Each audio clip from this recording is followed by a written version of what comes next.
ចេញទៅផឹកស្រាណែម៉ែអាវ៉ាគំរោរឿងប្តី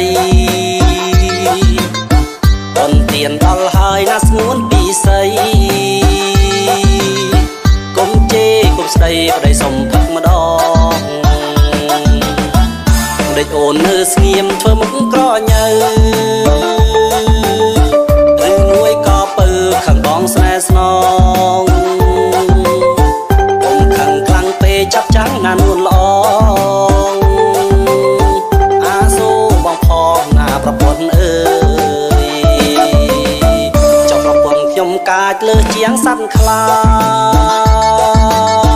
ពេលប្តីទៅណាឃើញតែដំបងថ្ងៃមុនពួងមកគេហៅផឹកម្ដងដឹងអីនួនអងវាបងឡើងឈឺប្រពន្ធជេរស្ដីរាសីវាដាំងប្រពន្ធស្មងស្មាំងគ្រួសាររុងរឿងដីមកពីផឹកដល់ទឹកលៀងជើងអ៊ំឆ្លោះងំរឿងឲ្យខ្វាំងអ្នកស្រុក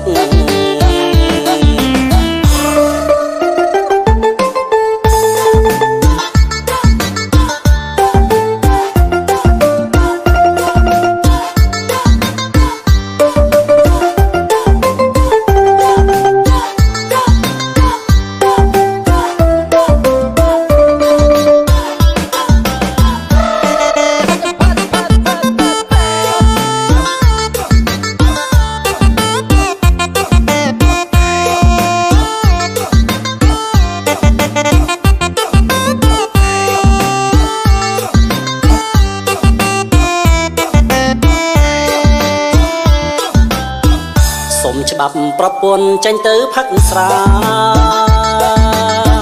ណែម៉ែអាវ៉ាគំរោរឿងប្តីបនទៀនដល់ហើយណាស្ងួនពីស័យកុំជេរកុំស្ដីប្តីសុំផឹកម្ដងដេកអូននៅស្ងៀមធ្វើមុខប្រញើឬមួយក៏ពើខាងបងស្នេហ៍ស្នងចាប់ចាំងណានួនល្អអាសូបងផងណាប្រពន្ធអើយចុះប្រពន្ធខ្ញុំកាចលើសជាងសត្វខ្លាពេលប្តីទៅណាឃើញតែដំបងថ្ងៃមុនពួងមកគេហៅផឹកម្ដងដឹងអីនួនអងវាបងឡើងឈឺប្រពន្ធជេរស្ដីរាសីវាដាំងប្រពន្ធស្មងស្មាំងគ្រួសាររុងរឿង